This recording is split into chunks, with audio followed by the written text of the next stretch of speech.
madaxweyne ku-xigeenka Somaliland Cabdiraxmaan Cabdilaahi Ismaaciil Saylici oo weheliyo wasiirka wasaaradda warshadaha Somaliland ayaa maanta waxa uu xadhiga ka jaray carwo ganacsiyeedkii labaad ee laga hirgeliyo labadii sano ugu dambeeyay magaalada Boorame ee xarunta gobolka Awdal taas oo ka qabsoontay hoolka weyn ee Hotel Haldor ee magaalada Boorame iyadoo ay ka soo qayb galeen qaar ka mid ah salaadiinta dhaqanka iyo ganacsatada iyagu kamid ah kuwa ku soo bandhigaya agabka ay inta badan ka ganacsadaan iyadoo ugu horeyn waxa halkaas ka hadlay gudoomiyaha carwo ganacsiyeedka Boorame Business Fair 2016 oo loo soo gaabiyay BPF 2016 waxa uu ka dhawaajiyay carwadii labaad ee Boorame Business Fair 2016 waxaan soo dhaweynayaa waqtiga sharafta leh ee nagala qayb galaya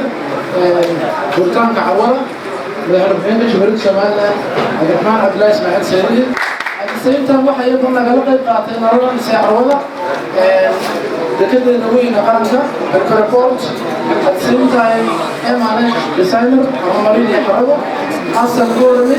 dhammaantood waxay sharaf ugu leeyihiin laabtooda waxyaabo lagu soo ragalay dhanka kale isaguna waxa halka ka hadlay duqa degmada Boorame Maxamed Xuseen Meedhane ganacsigu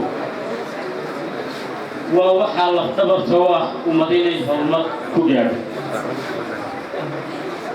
ummad walba waxa laga qiyaas qaatay horumarkeeda ganacsigeedu halka uu taagan yahay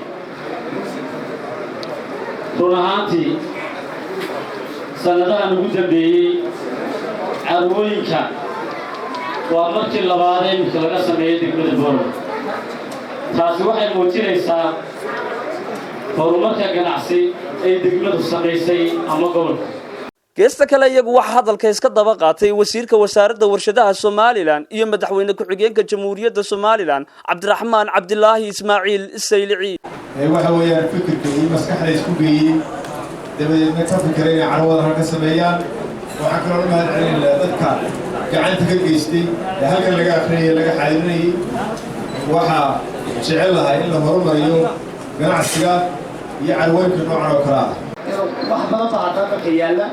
inuu qofku isagu samaysto waxa abuurto waa mid loo baahan yahay waxaan ku boorinaynaa ganacsatada waa runtii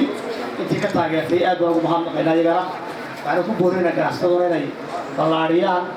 sidii dalka maalgelin ugu samayn lahaayeen oo intaan ka baranay oo ku jooginay ay ballaariyaan ay maartay xoolaha maalgeliyaan oo beeraha maalgeliyaan oo biyaha naga tagay maartay qabtaan si halkaasi shaqaabuur way yimaado oo dhalinyarteedu halkaasi iyaguna maartay la isu geeyo isku soo wada duub oo carwadani ayaa noqonaysa tii saddexaad ee laga hirgeliyo guud ahaanba magaalada Boorame Jaamac Xuseen Jaamac Dude Somaliland Space Channel Boorame